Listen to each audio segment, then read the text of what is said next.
नमस्कार मित्रों, आरोग्य जीवन यात्रा में आप सबका स्वागत है। मैं naturopath green doctor Rajesh Patel बोलता हूँ।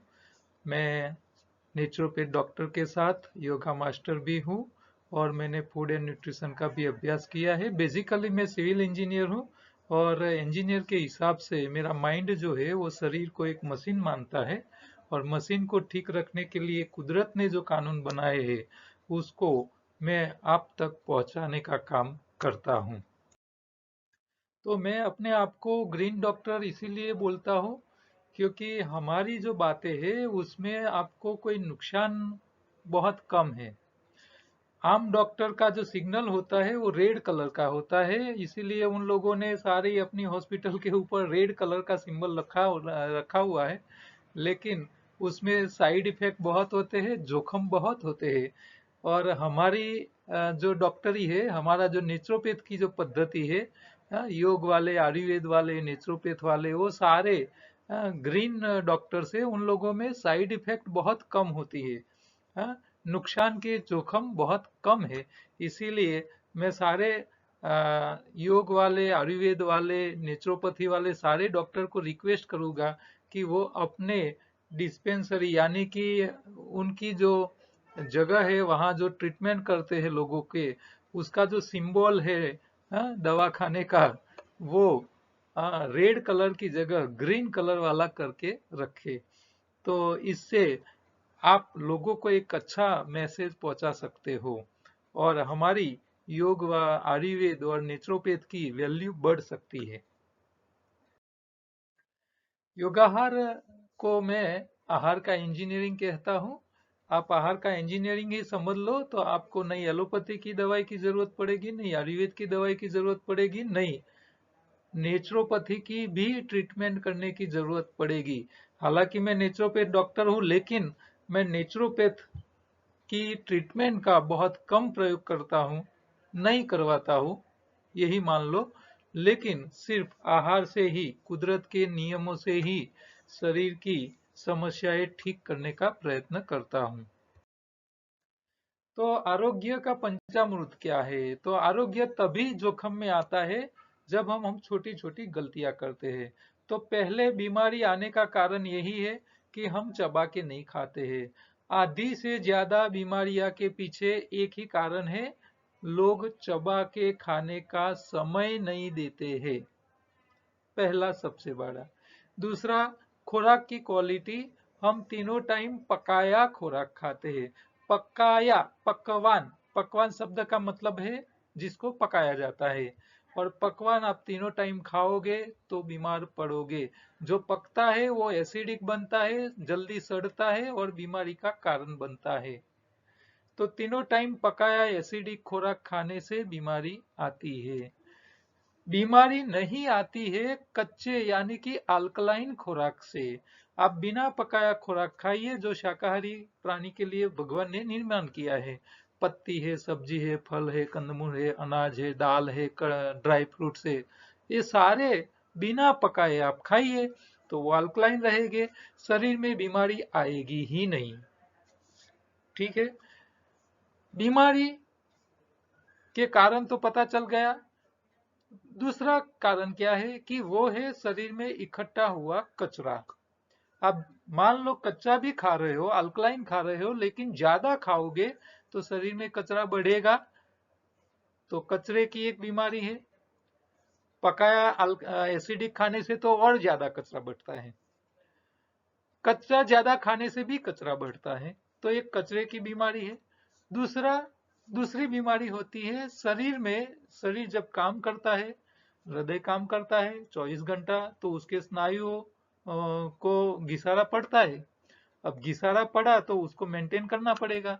तो मेंटेनेंस करने के लिए आपको मेंटेनेंस वाला खुराक चाहिए, यानी कि रिपेयरिंग वाला, जिसको हम पोषक तत्व बोलते हैं, न्यूट्रिशन बोलते हैं। तो आपके हृदय के मसल को रिपेयर करने के लिए न्यूट्रिशन चाहिए, पोषक तत्व चाहिए, रिपेयरिंग का सामान चाहिए। वो सामान हम जब खुराक में नहीं देते हैं तभी भी बीमारियां आती है। तो आपको बीमारी निकालनी है तो दो काम करने पड़ेंगे। एक तो कचरे के कारण बीमारी आई है तो कचरा निकालना पड़ेगा, और न्यूट्रिशन के अभाव से बीमारी आई है तो उसकी पूर्तता करनी पड़ेगी। आप ये दो काम कर लो, आपकी बीमारी की समस्या निकल जाएगी, आप ठीक हो सकते हो। रोग से बचने के लिए यानी शरीर में कचरा इकट्ठा ही नहीं होने दो। तो कचरा इकट्ठा नहीं होना ये प्रायोरिटी होनी चाहिए। तो कचरा निकाले कहाँ, कैसे निकाले? तो कचरा कहाँ इकट्ठा होता है? आपकी आंतों में, आपके खून में, आपके ऑर्गेन में। अब आंतों में से कचरा निकालना है तो बड़ी आंत में से कचरा निकालना है तो योग शास्त्र ने अद्भुत क्रिया बताई है, बस्ती क्रिया। अब बस्ती ले लो यानी कि एनिमा ले लो, अंग्रेजी लोग एनिमा बोलते हैं। एनिमा ले लो, आंतों की सफाई रखो, आंतों में से कचरा निकल जाएगा। छोटी आंत का कचरा निकालना है तो दो रास्ते हैं, या तो त्रिफला का यूज करो हर रोज, या मल शुद्धि का। त्रिफला हर रोज ले सकते हो, वो लेकिन इतनी सफाई नहीं करती है जितनी मल शुद्धि करता है। मल शुद्धि ज्यादा सफाई करता है, लेकिन उसको हर रोज नहीं लेना है, नहीं तो नुकसान करता है। इसीलिए हफ्ते में 2 या 3 बार इसका इस्तेमाल करना है, ऑल्टरनेट डेज करो, तो आपकी छोटी आंत साफ रहेगी। आपकी खून की सफाई के लिए आपको उपवास करना है, उपवास करना है, ठीक है। तो उपवास से आपकी खून की सफाई हो जाती है और बीमारियों से बचते हैं। हाँ, जो वायरल इन्फेक्शन वाली जितनी भी बीमारियां हैं वो खून में बढ़ा हुआ कचरा ही है, और उसको कम करने के लिए उपवास से बढ़िया कोई तरीका नहीं है। आपको गला पकड़ा है, उस दिन खाना पीना छोड़ दो, शाम तक आप ठीक हो जाओगे, कोई दवाई की जरूरत नहीं है। हाँ, कोरोना जैसी भयंकर बीमारी का इनिशियल स्टेज जब होता है तब आप इसी का प्रयोग करके आप बच सकते हो, आगे उसके आगे सिम्टम से बच सकते हो, दवाई से बच सकते हो। तो उपवास ये अद्भुत चीज है, ठीक है। आप योग्य खुराक से भी कचरा निकाल सकते हो। ये होता है खट्टे फल। आप खाने में हर रोज थोड़ा थोड़ा खट्टे फल खाते जाइए, आपके शरीर में से कचरा निकलता जाएगा, शरीर में कचरा इकट्ठा ही नहीं होगा, भविष्य में बीमारियां कम आएगी। और आप बीमार हो तो सावधानी रखनी है, डेयरी प्रोडक्ट्स छोड़ दीजिए। हाँ, गाय भैंस की दूध की बनी हुई सारी प्रोडक्ट्स को बंद कर लीजिए, आप जल्दी ठीक हो सकते हो। तो ये 5 पंचामृत की बातें हैं, ये पांचों रंग में अलग अलग मैंने यहाँ बताई है। तो बीमारी से बचने का ये आसान सा तरीका है और कोई टेंशन लेने की बात नहीं है। तो आपको ये योगाहार यानी कि नेचुरल डाइट यानी कि प्राकृतिक आहार पद्धति को पूरी तरह समझना है तो हमारी योगाहार यूट्यूब पे चले जाइए, वहाँ प्लेलिस्ट है, प्लेलिस्ट के अंदर पूरा योगाहार का कोर्स है। वो कोर्स के सारे वीडियो, क्योंकि वो पूरे हम यहाँ हर रोज बात नहीं बता सकते, इसके लिए आपको हर रोज उसको अलग अलग देखना पड़ेगा और रिपीट करना पड़ेगा, तभी आप उसको समझ पाओगे। ये लिंक चाहिए आपको तो मेरे नंबर पे व्हाट्सएप कीजिए, आपको एक रिटर्न मैसेज इमीडिएट आ जाएगा। आ, कुछ भी लिख के मैसेज करोगे इमीडिएट आ जाएगा, उसमें ये सारी लिंकें आपको मिल जाएगी। अब थोड़े दिन से आप न्यूज़पेपर में पढ़ते हो, टीवी पे चर्चाएं चलती है। हाँ, बाबा ने एलोपैथी की साइंस को थोड़ा सा गलत शब्दों में प्रयोग कर लिया, बताया, और उसका बखेड़ा चालू हो गया है। तो बाबा ने 25 सवाल ऐसे किए एलोपैथी साइंस को कि भी उनके जवाब आप दे दीजिए। तो बाबा ने योग को महान किया, आयुर्वेद को बहुत महान किया है पूरी दुनिया में। आयुर्वेद का, हमारे जो दवाइयां है उसका जो एक्सपोर्ट, इंडियन लोग तो खाते ही है, लेकिन दुनिया के जहां एलोपैथी जहां से आई है उन लोग भी हमारी एलोपैथी दवाई को मंगवा रहे हैं और खा रहे हैं, और बाबा की भी दवाइयां खा रहे हैं। ऐसा नहीं है, एलोपैथी की प्रैक्टिस करने वाले डॉक्टर्स भी आयुर्वेदिक दवाइयां अपने शरीर के लिए खाते हैं। क्यों? क्योंकि उसको पता है कि उसकी साइड इफेक्ट क्या होती है। तो बाबा ने एक पहला प्रश्न पूछा था, एलोपैथी के पास हाइपरटेंशन यानी कि बीपी या उसके साइड इफेक्ट के लिए कोई निर्दोष स्थायी उपवास है क्या, समाधान है क्या? तो आज हम बीपी के ऊपर चर्चा करेंगे। तो एलोपैथी के पास क्या है, आयुर्वेद के पास क्या है, योग के पास क्या है, और योगाहार के पास क्या है? हाँ? सब अपनी जगह सही है, सब अपनी जगह ठीक काम कर रहे हैं। इमरजेंसी के लिए एलोपैथी बहुत बढ़िया है। आपको एकदम हाई ब्लड प्रेशर बढ़ गया है तो आप इमीडिएट डॉक्टर के पास पहुंच जाइए, एलोपैथी हॉस्पिटल के पास पहुंच जाइए, वो सारे चेकअप कर लेंगे और आपके शरीर में कौन से कारण से आपका बीपी बढ़ गया है उसका कारण ढूंढ निकालेंगे और आपको तुरंत दवाई देके वो बचा लेंगे। इमीडिएट आपके लिए अद्भुत है। तो एलोपैथी इमरजेंसी सारवार के लिए अद्भुत है, उसको लिए तो हमको कान पकड़ना ही पड़ेगा, स्वीकार करना पड़ेगा क्योंकि वह सत्य है। और इसीलिए सबसे ज्यादा लोग एलोपैथी के डॉक्टर के पास ही दवाई के लिए जाते हैं। क्यों? क्योंकि वो तुरंत रिजल्ट दे देता है। आयुर्वेद जो है, योग है, वो तुरंत रिजल्ट देने वाला नहीं है। आप उसका प्रयोग करके आपकी बीपी की समस्या धीरे धीरे खत्म कर सकते हो, लेकिन वो खत्म न हो जाए तब तक आपको दवाई के ऊपर तो डिपेंड रहना पड़ेगा। तो पहले बीपी क्या है उसको थोड़ा समझने का प्रयत्न करते हैं। इसमें एलोपैथी वाले क्या दवाइयां देते हैं, उसके क्या साइड इफेक्ट है, योग में क्या है उसके साइड इफेक्ट क्या है, आयुर्वेद में क्या है, और नेचुरोपैथी यानी कि योगाहार प्राकृतिक आहार में क्या है, इससे हम कैसे हमारी समस्या को ठीक कर सकते हैं, उसके ऊपर बात करेंगे। तो बीपी क्या है? बीपी का मतलब आपका जो हृदय जो है वो पंपिंग कर रहा है। जब पंपिंग कर रहा है तो वो ब्लड कहां जाता है? खून की नलियों में। जैसे आपके मकान में एक पंप लगा है मोटर का, पानी का, वो पाइप से टंकी पे ले जाता है या हर घर पे सप्लाई करता है। तो जो पंप जो है वो प्रेशर से पानी एक स्थल से दूसरे स्थल पहुंचाने का काम करता है। इसी तरह हमारे हृदय का काम क्या है कि हमारे शरीर में जो खून है वो खून को प्रेशर से एक जगह से दूसरी जगह शिफ्ट करना है, पहुंचाने का काम है। इस वो प्रेशर से ही हो सकेगा, बिना प्रेशर हृदय एक खून को एक जगह से दूसरी जगह नहीं भेज सकता।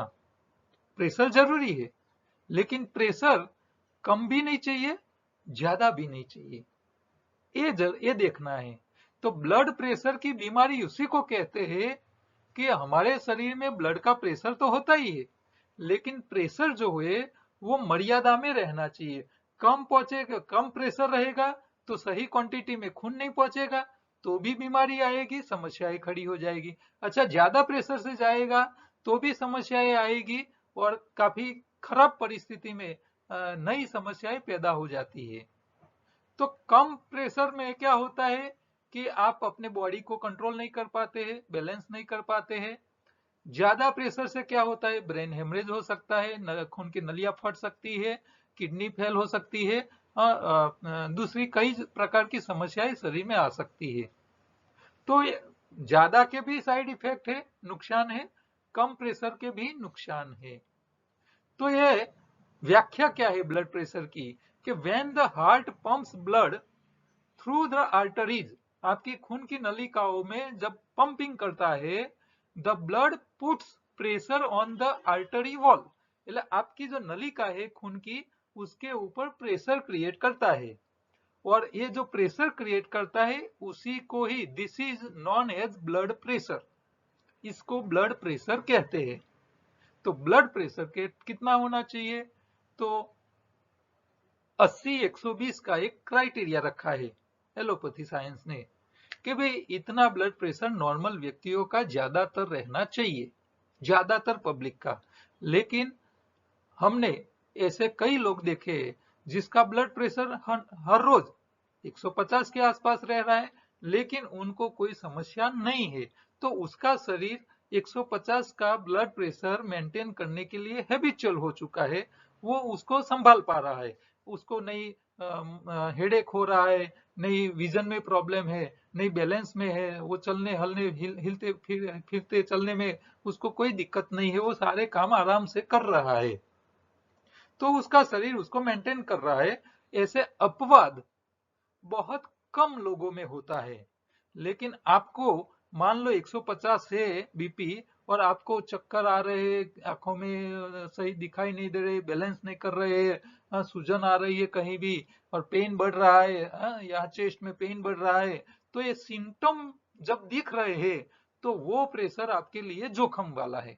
आपको कोई सिम्टम्स नहीं दिख रहे बॉडी के ऊपर तो वो ब्लड प्रेशर आपको कोई नुकसान ज्यादा नहीं करता है, लेकिन जोखिम तो है, इससे बचना जरूरी है। ठीक है, तो एलोपैथी ने 80-120 का एक नॉर्मल रेंज रखा है। जिसको हम कंट्रोल करने के लिए थोड़े अलर्ट रहते हैं। तो डॉक्टर्स इसी के ऊपर प्रैक्टिस करते हैं और लोगों को बीपी कंट्रोल में रखने के लिए दवाई देते हैं।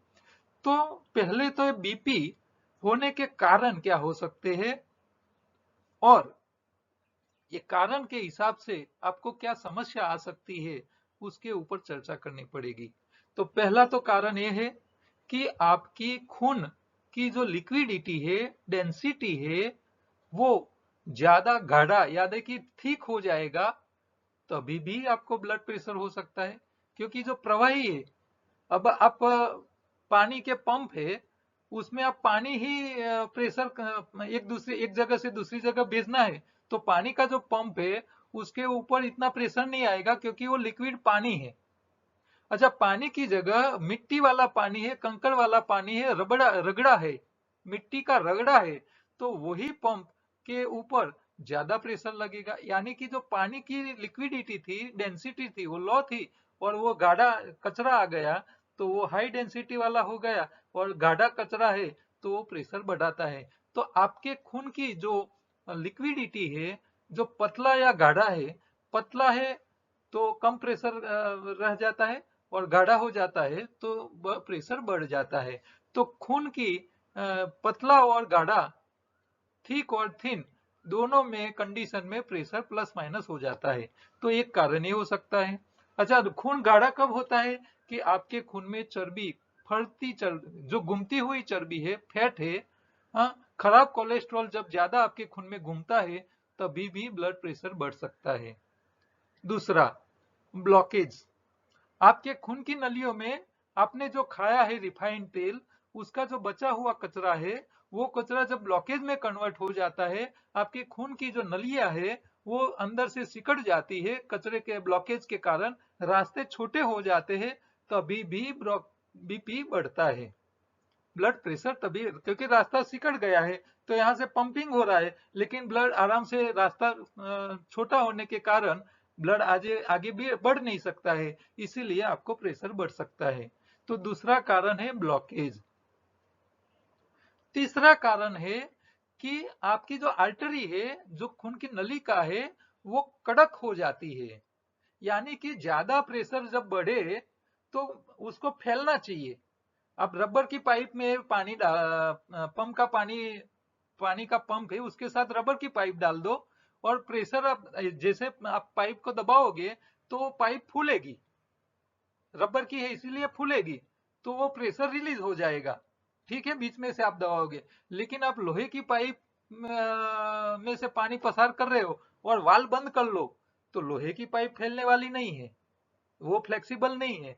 तो उस टाइम क्या होता है, पंप के ऊपर एकदम प्रेशर बढ़ जाता है और मोटर, आपकी इलेक्ट्रिक मोटर जल जाती है, प्रेशर बढ़ जाता। अब यहाँ क्या होता है कि हमारे खून में खून को जो घूमने वाली नलिका है, वो जब हार्ड हो जाती है कैल्सिनेशन के हिसाब से, हाँ, हम जो क्षार खाते हैं, मीठा ज्यादा खाते हैं, नमक, तो वो कैल्सिनेशन यानी कि क्षार की पथरी में कन्वर्ट होता है, और आपकी खून की नली के अंदर कैल्सिनेशन हो जाता है, आपकी नलियां जो है वो कड़क हो जाती है, उसकी फ्लेक्सिबिलिटी कम हो जाती है।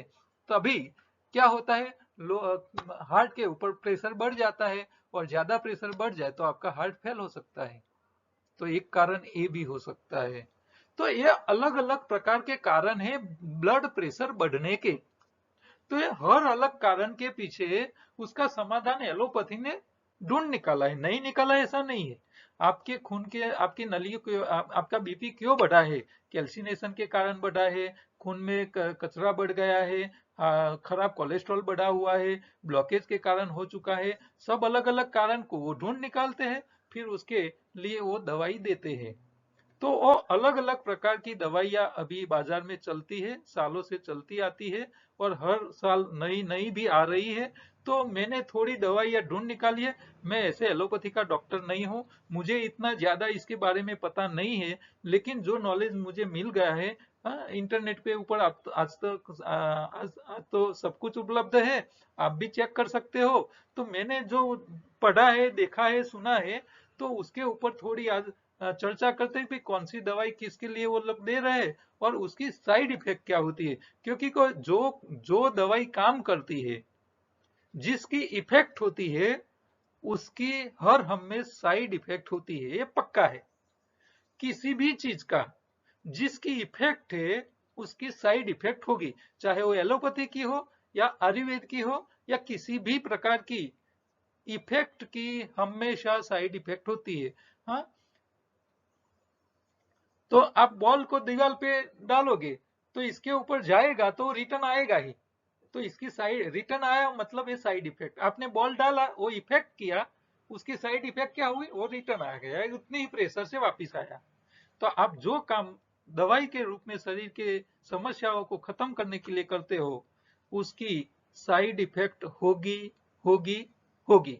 वो कोई डॉक्टर इसे मना नहीं कर सकता है, चाहे वो एलोपैथी वाला हो, आयुर्वेद वाला हो, होम्योपैथी वाला हो या नेचुरोपैथी वाला हो, हर चीज की साइड इफेक्ट होती है। योग वाले का भी आप कपालभाति ज्यादा करोगे तुरंत बीपी बढ़ेगा, गर्मी बढ़ेगी, तो साइड इफेक्ट तो आने वाली ही है। हाँ, लेकिन वो साइड इफेक्ट नुकसान वाली ना हो, ये ध्यान रखना है। तो एलोपैथी के पास साइड समाधान है, उसके साइड इफेक्ट्स क्या है, तो देखिए क्या क्या है। तो एक अल्फा ब्लॉकर्स, एक ब्लड चैनल रक्त वाहिकाओं में तंत्रिका आवेगों को कम करने, मैकेनिकल आवेगों को कम करने में ये दवाई काम करती है, जिससे रक्त अधिक आसानी से प्रवाहित हो सके। तो एक अल्फा ब्लॉकर्स की प्रकार की दवाई आती है, वो दवाइयाँ डॉक्टर्स देते हैं। और वो दवाई की साइड इफेक्ट क्या है, तो इससे ज्यादा आप दवाई लेते रहो तो दवा लेने से सुबह उठने पर चक्कर आना, कमजोरी महसूस करना, दिल तेजी से धड़कना जैसी साइड इफेक्ट हो सकती है। तो एक अल्फा ब्लॉकर्स प्रकार की जो एलोपैथी की दवाइयां है वो ऐसे साइड इफेक्ट आपको दे सकते हैं, ऐसे सिम्टम्स दे सकते हैं। दूसरा होता है अल्फा 2 रिकॉन्टोन एगोनिस्ट प्रकार की 50 साल पुरानी ये दवाइयां है, जिसमें मिथाइल डोपा केंद्रित ये ब्लड प्रेशर कम करने की दवाई होती है।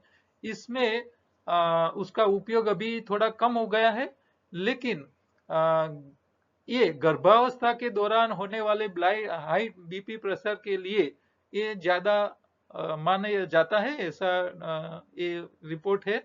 तो ये दवाई जो है उसको खाने से उसके साइड इफेक्ट बहुत है, जैसे कि चक्कर आना, सिर दर्द होना, सुस्ती रहना, नाक बढ़ जाना, वजन बढ़ जाना, जोड़ों में दर्द या सूजन आ जाना, मांसपेशियों में दर्द हो जाना, मुंह ड्राई हो जाना, उल्टी हो जाना, पेट दर्द होना, कब्ज होना, दस्त होना और सूजन जैसे साइड इफेक्ट होते हैं। महिलाओं में इस दवा में से क्या होता है, तो स्तन में सूजन आ जाना और पीरियड इरेगुलर हो जाना, पीरियड में कमी जैसी समस्या दिखाई देती है। तो ये एलोपैथी की दवाई है, उसमें बहुत काफी किसी किसी को अलग अलग प्रकार के साइड इफेक्ट हो सकते हैं। ये फायदा करता है, सामने नुकसान की तैयारी रखनी पड़ेगी। दूसरी एक दवाई है डायूरेटिक्स, ये हाइपरटेंशन की दवा में महत्वपूर्ण है। इससे पानी की गोलियों के नाम से भी जाना जाता है। यह दवाई पेशाब के जरिए आपके शरीर में अतिरिक्त पानी और नमक को बाहर निकालती है। तो ज्यादा हम नमक खाते हैं, हाँ, तो हमारे शरीर में वाटर रिटेंशन हो जाता है, तो इसके कारण बीपी बढ़ता है। तो ज्यादा नमक खाने वाले को ये दवाइयां दी जाती है, क्यों? क्योंकि वो नमक भी निकाल देगी, पानी भी निकाल देगी, तो प्रेशर थोड़ा कम कर लेता है। तो इनका उपयोग अक्सर तभी किया जाता है जब कैल्शियम चैनल ब्लॉकर्स के परेशानी का कारण बनते हैं। यानी कि ज्यादा नमक खाने वाले के जो नलिका है जो खून की है उसके ऊपर स्केलिंग हो जाता है, तो हृदय जो नलिका है खून की उसकी फ्लेक्सिबिलिटी कम हो जाती है। और ज्यादा नमक खाने से वाटर रिटेंशन बढ़ जाता है, शरीर का वजन बढ़ जाता है, पानी ज्यादा रुकता है शरीर में नमक ज्यादा खाने से। तो इसी प्रकार के सिम्टम्स वाले को डॉक्टर शायद ये दवाई देते होंगे। तो इसकी साइड इफेक्ट क्या होता है, तो इसमें भी चक्कर आना, प्यास अधिक लगना, क्योंकि पानी निकाल देता है तो प्यास ज्यादा निकलता है। अच्छा, पानी ज्यादा निकलता है तो बार बार पेशाब जाना रहता है, तो इसके ऐसे दुष्प्रभाव होते हैं। इसके अलावा लंबे समय तक इसके इस्तेमाल से शरीर में पोटेशियम और सोडियम की मात्रा कम हो जाने का भी जोखिम है, क्योंकि वो मिनरल्स को निकाल देता है, क्षार को निकाल देता है, हाँ, अधिक मात्रा में पानी को भी निकाल देता है दवाई। तो ये दवाई फायदा दे रही है, बीपी कंट्रोल कर रही है, लेकिन सामने ऐसी साइड इफेक्ट भी हो सकती है। दूसरी एक दवाई है एंजियोटेनिसिन कन्वर्टिंग एंजाइम्स। तो ये जो दवा है, ये अवरोधक रक्त वाहिकाओं को आराम से पहुंचाकर ब्लड प्रेशर को कम करता है। तो ये फ्लेक्सिबिलिटी शायद बढ़ाती होगी रक्त वाहिकाओं की। रियल में क्या होता है हमको पता नहीं, क्योंकि हम ये इतने डिटेल में स्टडी हमारे स्टडी में नहीं आता है नेचुरोपैथ में। तो ये जो है एलोपैथी का ही सब्जेक्ट है। तो ये दवाई की साइड इफेक्ट है, उसमें सूखी खांसी आना, सोने में दिक्कत, ऊंघ नहीं आना, थकान महसूस करना, चक्कर आना, सिर दर्द जैसी समस्याएं होती रहती है। तो इसकी साइड इफेक्ट्स नेट के ऊपर हमने जब चेक किया तो ये हमको मिल गया है। दूसरी एक दवाई आती है बीटा ब्लॉकर्स। बीटा ब्लॉकर्स दिल की धड़कन को कम बल के साथ धीमा करके ब्लड प्रेशर को कम करता है। तो हृदय को ही धीमा कर लेता है, जिससे ब्लड प्रेशर कम हो जाए। ये हाई ब्लड प्रेशर के लिए कभी लोकप्रिय उपचार माना जाता था, लेकिन मौजूदा समय में उसका उपयोग बहुत कम हो रहा है। इन्हें तभी दिया जाता है जब अन्य दवाई काम नहीं करती हो, तभी ये दवाई का प्रयोग करते हैं। तो ये दवाई का भी साइड इफेक्ट है। इसकी वजह से पेट में खराबी होती है, थकान महसूस होता है, सिर दर्द होता है, चक्कर आ जाते हैं, कब्ज हो जाता है, डायरिया हो जाए, हाथ पैर ठंडे हो जाए, ऐसे उसकी साइड इफेक्ट हो सकते हैं।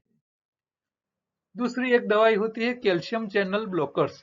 तो ये भी एक प्रकार की दवाई है जो रक्त वाहिकाओं का चौड़ा करने में ब्लड प्रेशर कम करती है, तो उसको फ्लेक्सिबल करती है। तो ये भी दवाई जो है वो रक्त वाहिनी को फ्लेक्सिबल करती है, और साथ में उसकी साइड इफेक्ट ये जाती है कि सर दर्द, सूजन और कब्ज जैसी समस्याएं आती है। दूसरी एक प्रकार की है एंजियोटेंसिन रिसेप्टर ब्लॉकर्स। तो हार्मोन रिलेटेड है शायद। तो हार्मोन एंटियोजेसिन रक्त वाहिकाओं को संकीर्ण करता है, इससे हाई ब्लड प्रेशर को स्लो करने में मदद मिलती है। तो ये दवाई की साइड इफेक्ट है गले में खराश, साइनस की समस्या, असंतोष, चक्कर आना, दस्त, पीठ में दर्द होना जैसे उसके साइड इफेक्ट हो सकते हैं। आगे एक और प्रकार की दवाई है रेनिन इनहिबिटर्स। तो हाई ब्लड प्रेशर की दवाई का एक नया वर्ग है, जो बीपी को रक्त वाहिनी को कसने वाले रसायनों को कम करने का काम करता है। जो रक्त वाहिनी जो है उसको पकड़ के रखने की जो रसायन है उसको कम करेगा, इसके लिए ये दवाई आती है। ये दवाई अकेले या किसी अन्य दवाई के साथ ही उसका प्रयोग करते हैं डॉक्टर्स। तो ये दवाई की भी साइड इफेक्ट है खांसी होना, दस्त होना, पेट में दर्द होना, लाल चटके और असंतोष जैसी साइड इफेक्ट आ सकते हैं।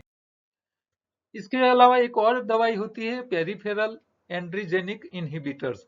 तो इस तरह की दवाई मस्तिष्क में न्यूरोट्रांसमीटर को अवरोध करती है। तो ये न्यूरॉन को कंट्रोल करके आपकी मांसपेशियों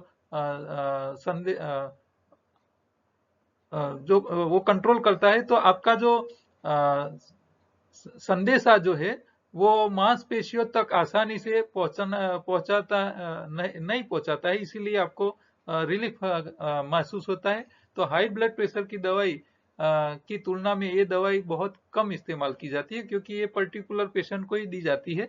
तो इसकी साइड इफेक्ट भी होती है, दस्त होती है, सुबह उठने पर चक्कर आना, कमजोरी, नाक में भर जाना और असंतोष जैसी उसकी साइड इफेक्ट होती है।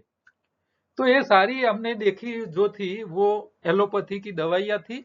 और हर व्यक्ति की सिम्टम्स, उसके शरीर में कौन सी समस्या है, वो पहले एलोपैथी चेक करते हैं, रिपोर्ट्स करते हैं, फिर ये अलग अलग प्रकार की दवाइयाँ देते हैं।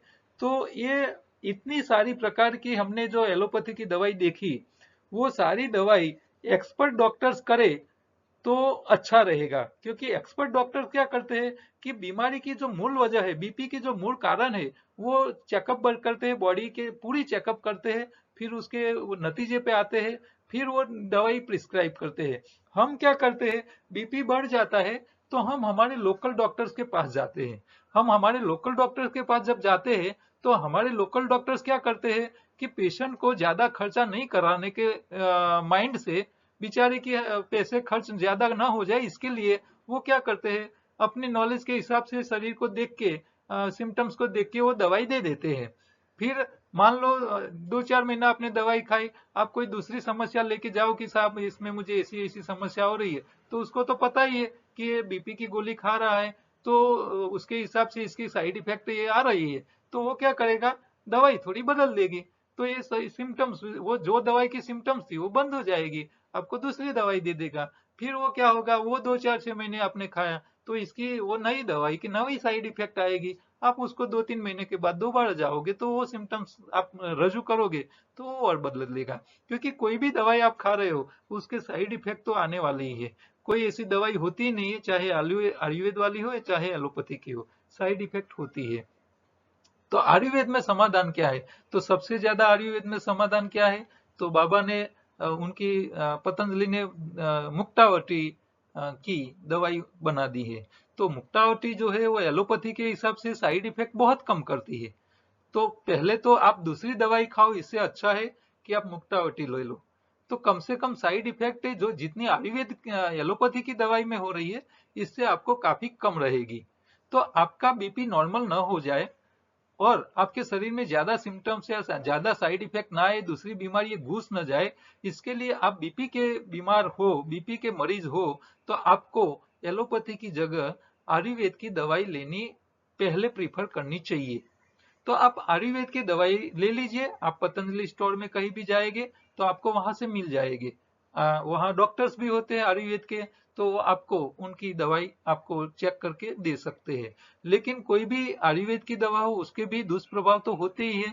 तो अलग अलग उसके दुष्प्रभाव हो सकते हैं, जिसमें मान लो आपने मुक्तावटी ज्यादा ले ली, शरीर को जरूरत कम थी और ज्यादा ले ली, तो उसके उससे भी साइड सिम्टम्स तो दिखेंगे, जैसे कि मुंह सूख जाना, नाक बंद हो जाना, और सांस में तकलीफ हो जाना, हल्का सर दर्द रहना, सुबह में सुस्ती रहना, ऐसे प्रकार के छोटे छोटे कोई सिम्टम्स आपको मिल सकते हैं।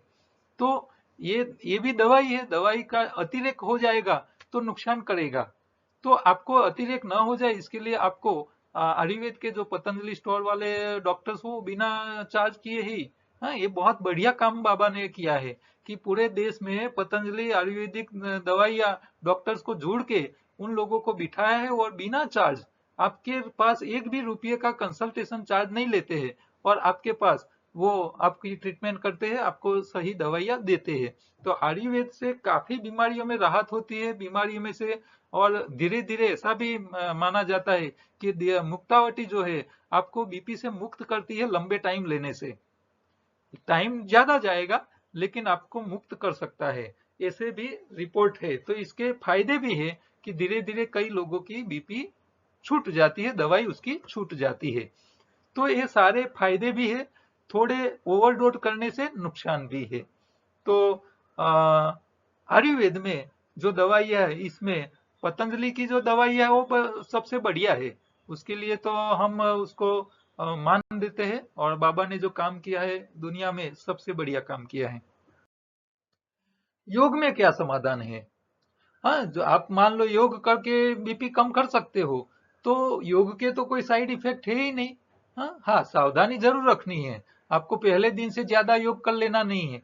हाँ, आपको आपकी बीपी की समस्या खत्म ना हो जाए तब तक आपको धीरे धीरे योग बढ़ाना है, और साथ में दवाई भी लेते रहना है। और जैसे जैसे आपको योग करने के बाद फायदे मिलते जाए, आपका बीपी कंट्रोल होता जाए, फिर आपको धीरे धीरे आपको बीपी की गोली कम करनी है। तो आप योग चालू करो, एक साइड आप आयुर्वेद की पतंजलि की मुक्तावटी ले लो और साथ में योग चालू करो। आप धीरे धीरे योग में बढ़ाते जाओ, धीरे धीरे आपकी बीपी की गोली छूट जाएगी।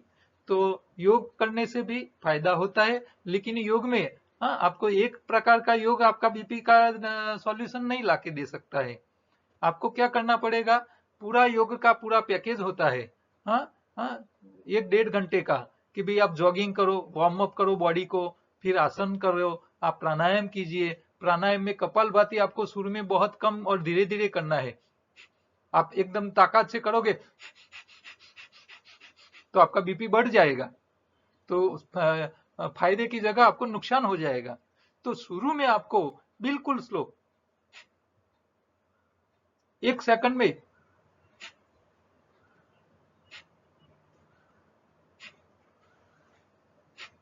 ऐसे। और सबसे बढ़िया तो वो है अनुलोम विलोम प्राणायाम, यानी कि श्वास को धीमी करो। वो बीपी कंट्रोल करने में इससे उत्तम कोई नहीं है, इससे उत्तम कोई नहीं है। ठीक है, तो श्वास स्लो करने से मन शांत होता है, शरीर के सेल की जो एनर्जी यूटिलाइजेशन होता है, जिसको ताकत ज्यादा चाहिए, एनर्जी ज्यादा ज्यादा चाहिए, वो स्लो होता है और शरीर शांत पड़ता है। शरीर शांत होता है, मन शांत होता है, तो अपने आप बीपी भी लो होता है। तो हाई बीपी के लिए अनुलोम विलोम प्राणायाम सबसे बढ़िया है, आपको वो प्रैक्टिस करनी चाहिए। अब मन शांत होगा तो आपके जो आप जो काम कर रहे हो उसके अंदर जो समस्याएं है उसके ऊपर आपका गुस्सा भी कम होगा। तो हाइपरटेंशन, ये हाइपरटेंशन जो है वो टेंशन की ही बीमारी है। ज्यादातर शरीर की बीमारी कम है, लेकिन टेंशन की ज्यादा होती है। तो टेंशन कम करने का काम एक ही करता है, वो है श्वास। श्वास को स्लो करो। जो लोग गुस्से में आते हैं ना, उसका श्वास बढ़ जाता है, हांफने लगते हैं गुस्से करने। आप देखिए, जो गुस्से में है ना, उसकी श्वासोश्वास बहुत फास्ट चलती है, और फास्ट चलती है तो बीपी भी हाई हो जाता है। इसीलिए उसको हाइपर टेंशन की बीमारी बताया गया है। बीपी का मतलब ही है हाइपर टेंशन। ठीक है, तो आपको मन को शांत करना पड़ेगा, टेंशन को कम करना पड़ेगा, और उसके लिए आपको धीमी, लंबी और ऊंडी श्वास लेने की प्रैक्टिस करनी पड़ेगी। तो आप हाइपरटेंशन की बीमारी से बाहर आ सकते हो। तो ये योग ही इसमें निकाल सकता है। आप एलोपैथी की कोई दवा आपका टेंशन कम नहीं कर सकती, योग ही कर सकता है। तो योग शास्त्र ने हमारे शरीर को पंच हिस्सों में बांटा है, पंचकोशीय शरीर बताया है। अन्नमय, प्राणमय, मनोमय, विज्ञानमय और आनंदमय शरीर। तो ये पांच कोशीय शरीर में ये जो प्राण है, प्राणायाम जो है, आपके श्वास की लेने की और छोड़ने की जो गति है, उसको जितनी आप स्लो करोगे, इतनी आपकी हाइपरटेंशन कम होगी, और हाइपरटेंशन कम होगी तो बीपी रहेगा ही नहीं। ठीक है, तो योग से आप एक कर सकते हो, तो इसका भी फायदा है। तो आपको जॉगिंग भी करना है, आसन भी करने हैं, प्राणायाम भी सारे करने हैं, और बंद भी लगाने हैं। त्रिबंध होते हैं यहाँ, जालंधर बंद, उड्डयन बंद और नीचे मूल बंद। तो ये तीन बंद का भी आपको साथ में प्रयोग करना पड़ेगा। तो ये सारे योग का पूरा पैकेज का प्रयोग करोगे तो आप आसानी से आपके बीपी की बीमारी में से धीरे धीरे बाहर आ सकते हो। तब तक आपको आयुर्वेद की या आपकी एलोपैथी की, जो जिसके ऊपर आपको भरोसा है, उसकी दवाई आपको चालू रखनी पड़ेगी। और धीरे धीरे आपका जैसे जैसे बीपी कम होता जाए, फिर आपकी दवाइयाँ की गोलियां धीरे धीरे कम करनी है। तो रेगुलर योग कर, और एक बार बीपी में से बाहर आ गए योग करके, तो फिर आपको दोबारा बीपी न बढ़ जाए, इसके लिए रेगुलर योग करता रहना पड़ेगा पूरी जिंदगी। हाँ, ये भी याद रखना है। एक बार योग करके आपने बीपी निकाल दिया, फिर इसका मतलब नहीं है कि आप बीपी के बीमारी में से क्योर हो गए और दोबारा नहीं होगा। ये आपको ध्यान रखना है। बीपी की गोली खाने से बीपी कंट्रोल रहता है, मिटता नहीं है। आप योग करके बीपी निकाल दो तो बीपी चला गया, लेकिन योग छोड़ दोगे तो वापिस आएगा। हाँ, सिक्योरिटी है बीपी रोग की योग। तो ये सिक्योरिटी हटा दी तो वापिस घुस जाएगी अंदर शरीर के अंदर। तो ये भी मर्यादा है। हाँ, योग हर रोज करना पड़ेगा आपको। अब आगे योगाहार में क्या समाधान है। आपको एलोपैथी की दवाई भी नहीं खानी है, आयुर्वेद की भी नहीं खानी है, योग भी नहीं करना है, और आपकी बीपी की गोली निकालनी है, बीपी की समस्या में से बाहर आनी है। तो इसके लिए समाधान बहुत अच्छा है, सिंपल सा है। तो हम क्या मानते हैं, शरीर में कचरा इकट्ठा हुआ है, इसके कारण बीपी की प्रॉब्लम है। आपकी खून की नलियों कड़क हो गई है, हाँ, हार्ड हो गई है, इसके कारण आपको बीपी बढ़ गया है। आपको टेंशन बढ़ गई है, इसके लिए मगज में केमिकल लोचे हो रहे हैं, इसके लिए हाइपर टेंशन हो रहा है, तो इसके हिसाब से बीपी आ रही है। तो दो वजह से बीपी होता है, शरीर में इकट्ठा हुआ कचरा, और दूसरा है आपके शरीर में मेंटेनेंस का अभाव। हाँ, आपकी खून की नलियां है, हृदय के मसल्स है, उसको रिपेयर करना है, खून की नलियों को फ्लेक्सिबल करना है। आपके मगज में होने वाले केमिकल लोचे जो हो रहे हैं आपके गलत खान पान से, तो वो भी हाइपरटेंशन करते हैं, वो भी बीपी बढ़ाते हैं। तो इसका एक ही सिंपल सा समाधान है, शरीर का कचरा निकाल दीजिए और शरीर में जो आपके ऑर्गेन है, हृदय के मसल है या क्या मगज के अंदर होने वाले केमिकल्स है, तो उसके लिए सही खुराक दे दीजिए। सफाई और सही खुराक दोनों दे दीजिए। नहीं आपको योग करना पड़ेगा, नहीं आपको कुछ करने की जरूरत पड़ेगी। योग के साथ दोनों करोगे तो और जल्दी फायदा हो जाएगा। तो यहाँ सफाई कहाँ करनी है? तो आपकी आंतों में कचरा इकट्ठा हुआ है तो एनिमल लिया कीजिए, एनिमल लेके आप कीजिए, या तो मल शुद्धि पाउडर का प्रयोग कीजिए। आपकी आंतों की सफाई रखो। आपके खून की सफाई के लिए आपको खट्टे फल खाना है। आपका खून जो गाढ़ा हो गया है, जाड़ू जाड़ू खून हो गया है, तो वो पतला कर देगा। तो इससे भी आपकी बीपी की समस्या थोड़ी कम हो जाएगी। और आपके हृदय के मसल्स के अंदर जब कचरा इकट्ठा हो गया है, तो उसको निकालने का काम हिमालयन बेरी से अद्भुत कोई नहीं करेगा। ये ऐसा फल है जो जिसका जूस और जिसका पाउडर दोनों अवेलेबल है। आप वो खाइए, आपकी वो कचरा निकाल देगी। माइक्रो लेवल का कचरा, आपके मगज के अंदर कचरा जमा है तो वो भी निकाल देगा। तो हिमालयन बेरी से अद्भुत कचरा निकालने वाली कोई खुराक नहीं है। ये औषधि नहीं है, मैं तो खुराक ही मानता हूँ उसको, कि वो खट्टे फल और हिमालयन बेरी दोनों हमारे शरीर के कचरे निकालने के आराम से काम आती है, और वजन भी कम करता है। जिसका वजन ज्यादा है उसका भी बीपी हाई रहता है, तो वजन भी कम करता है। अब खुराक में क्या ध्यान रखना है? तो आपको चॉइस में से 8 या 10 घंटे के बीच में ही खाना है। तो खाने का एक समय फिक्स कर लो, इसके बीच में ही खाना है। दूसरा आपको क्या करना है? तो कचरा निकालने के लिए खट्टे फल भी खाने हैं, और साथ में रिपेयरिंग के लिए आपको हरी पत्तियां लेनी है। तो आपको 2-3 ग्लास हरी पत्तियों टेस्टी बना के 2-3 ग्लास हरी पत्तियों का ताजा रस निकाल के पीना है, जो अल्कलाइन होता है। और खुराक में आपको पूरे दिन में जितना खुराक खाते हो, इसमें 70% से ज्यादा आपको कच्चा यानी कि अल्कलाइन खुराक खाना है, और 30% से कम आपको पकाया यानी कि एसिडिक खुराक खाना है। और आपको रिफाइंड तेल और डेयरी प्रोडक्ट बंद कर लेनी है। तो एक खुराक में इतना ध्यान रखना है। और आपको जल्दी राहत लेनी है तो आप एप्पल साइडर विनेगर का प्रयोग कर सकते हो। 2-2 चम्मच 2-3 बार आप पिए दिन में। हृदय अमृत टॉनिक हमने बनाया है, जो लहसुन, नींबू, अदरक, विनेगर और शहद से बनाया है। आपके ब्लॉकेज भी हो गए, बीपी है, कोलेस्ट्रॉल है, ब्लॉकेज है, तो उसको भी निकाल के दे देता है जल्दी। तो 2-2 चम्मच 1 गिलास पानी के साथ आप उसको भी पिए, तो आपके बीपी, कोलेस्ट्रॉल, ब्लॉकेज की समस्या में से वो जल्दी बाहर निकाल देगा। और रिपेयरिंग के लिए आपको ग्रीन जूस तो पीना ही है। तो आप हरी पत्तियों का ताजा जूस बना के पियो, या नहीं ला सकते हो तो हमारे पास हरी पत्तियों का, पालक, पुदीना, धनिया, मीठा नीम, अलग अलग प्रकार के पत्तियां का पाउडर, साथ में टेस्ट के लिए अलग अलग खट्टा, तीखा, मीठा और खारा सारे टेस्ट इकट्ठा करके रेडी टू यूज ऐसा जूस बनाया है हमने, जो किसी भी जूस के साथ, आपने कोई फ्रूट का जूस निकाला, कोई सलाद का जूस निकाला, पत्तियों का है तो इसके अंदर भी ये हरी पत्तियों का पाउडर 1-1 चम्मच आप डालना है, और दिन में 3 बार ऐसे 3 ग्लास बना के आपको पीना है। और ध्यान ये रखना है कि दवाइयाँ आपको चालू रखनी है। आप जब तक आपकी बीपी की बीमारी खत्म ना हो जाए तब तक बीमारी चालू रखनी है। हर 2 दिन में बीपी चेक करना है, और बीपी का लेवल जैसे जैसे कम होता जाए, आपकी एलोपैथी या आयुर्वेद की जिसकी भी आप दवा खा रहे हो, उसको आपको धीरे धीरे कम करना है। ठीक है, एक बार आप बीपी में से बाहर आ जाओ, फिर आपकी लाइफस्टाइल ऐसी कर लो। 8 घंटे के बीच में खाइए, चबा चबा के खाइए, 70% से ज्यादा आप कच्चा ही खाइए, हरी पत्ती हर रोज खाते रहिए, खट्टे फल खाते रहिए, और पकाया 30% से या 30% के आसपास का खाइए, और रिफाइंड तेल खाइए नहीं, डेयरी प्रोडक्ट अवॉइड करते रहिए।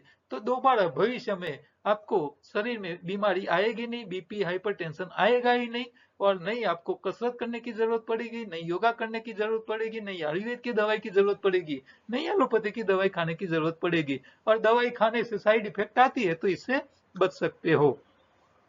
तो आपकी लाइफ ही योगाहार ही बन जाइए। आप योगाहार कीजिए, योग नहीं करोगे तो योगाहार से चल जाएगा। ठीक है, तो ये परमानेंट सॉल्यूशन है। इसमें हमको नहीं आपको जैसी जरूरत है उसके, आप बीमारी में से बाहर आओ, तब तक आप एलोपैथी का, आयुर्वेद का सहारा ले लीजिए। लेकिन आप एक बार बाहर आ जाइए, फिर दोबारा घुस न जाए, इसका ध्यान रखिए। तो दोबारा उन लोगों के पास जाने की जरूरत नहीं पड़ेगी। हम यहाँ हमने पूरी चर्चा क्या की? तो एलोपैथी अपनी जगह काम कर रहा है, आयुर्वेद अपनी जगह काम कर रहा है, योग अपनी जगह काम कर रहा है। हर एक के फायदे हैं, हर एक के लिमिटेशन है। ठीक है, और यहाँ योगाहार से आपको कोई समस्या ही रहेगी नहीं। ये क्यों? क्योंकि ये नेचुरल है, नेचुरल डाइट है, प्राकृतिक आहार है। प्राकृतिक आहार से बीमारी आती नहीं। दुनिया के सारे शाकाहारी प्राणी बिना दवाई बिना डॉक्टर के जी रहे हैं, तो हम भी जी सकते हैं। बस यही बात मैं आपको समझाना चाहता हूँ। तो आज बाबा ने जो एक सवाल किया था, बीपी के अल्टरनेट क्या है, उसके ऊपर पूरी चर्चा आज हमने यहाँ की है। तो आज की उपयोगी प्रोडक्ट में बीपी के रिलेटेड ही है। हमने एक अच्छा टॉनिक बनाया है जो लेमन है, जिंजर है, विनेगार है, गार्लिक है और हनी है। ये 5 तत्व इकट्ठा करके हमने अद्भुत टॉनिक बनाया है। वो बीपी, खराब कोलेस्ट्रॉल, वजन, कफ और ब्लॉकेज सबको ये निकालने का काम करता है। तो आप वो टॉनिक लेके भी आपकी हाइपरटेंशन की, बीपी की समस्या, ब्लॉकेज की, खराब कोलेस्ट्रॉल की समस्या में से बाहर आ सकते हो ये टॉनिक लेने से। या तो आप डाइट में जो मैंने समझाया इसका आप प्रयोग कर सकते हो। तो ये हमारे पास से आप मंगवा सकते हो। काम की बातों में एक न्यूज़पेपर में रिपोर्ट आया था, 11 वर्षीय बालक न तो बीमार है न उसको कोई लक्षण है, फिर भी 10 बार रिपोर्ट उसकी करवाई तो उसकी रिपोर्ट पॉजिटिव आई थी। हाँ, ये कोरोना में जो रिपोर्ट करने वाली जो सिस्टम है उसमें ऐसी गड़बड़ी हो सकती है। ये भास्कर में, दिव्य भास्कर में ये एक रिपोर्ट आया था। तो ये आपको मैं अलर्ट करने के लिए बता रहा हूँ। तो मशीन के ऊपर भी आप भरोसा मत कीजिए, आप योगाहारी बन जाइए। हाँ, आहार पे भरोसा कीजिए, आहार आपको सही काम करके दे देगा। जो लोग कोरोना के समय में इफेक्ट हो चुके थे, कोरोना में से फंसे थे और बाहर आ चुके हैं, उन लोगों के शरीर में से शरीर की पूरी रिकवरी के लिए, हाँ, पूरा नेचुरल बनाने के लिए पूरा किट बनाया है जो आप हमारे पास से मंगवा सकते हो। इसके ऊपर मैंने पूरा एक वीडियो बनाया था, एक हीरो कोरोना किट की हर प्रोडक्ट कैसे काम करती है। योगाहार को समझने का ये चित्र है। इसमें हम शरीर की सफाई और शरीर का सही खुराक और सावधानी, ये 3 बातें समझाते हैं। आप हमारी यूट्यूब चैनल पे जाके सारी बातें समझ सकते हो। ये पूरा दूसरा चार्ट है जिसमें शरीर को लागू होने वाली, इफेक्ट करने वाली सारी बातें एक ही चित्र में मैंने बताई हुई है। तो ये चित्र आप खास करके देखते रहिए हर रोज, और हर मुद्दा कैसे आपके शरीर को काम करता है ये ध्यान रखिए। हमारी योगाहार की ई बुक भी अवेलेबल है किंडल अमेजोन पे, तो वहां से भी आप डाउनलोड करके देख सकते हो। फूड विथ लाइफ की दूसरी हमारी यूट्यूब चैनल है जिसके ऊपर आपको अच्छी अच्छी खाने पीने की चीजें मिल जाएगी, तो आप वो भी देखते रहिए। और एक छोटा सा मैसेज, सोशल मैसेज, आप कहीं भी कुछ प्रिंट करवाते हैं तो करवाइए। हाँ, हमेरा ये आरोग्य जीवन यात्रा आगे भी चलता रहेगा। कल दूसरे रोगों के ऊपर बातें करेंगे और सवाल जवाब भी लेते रहेंगे। तो कल दोबारा मिलेंगे, तब तक नमस्कार।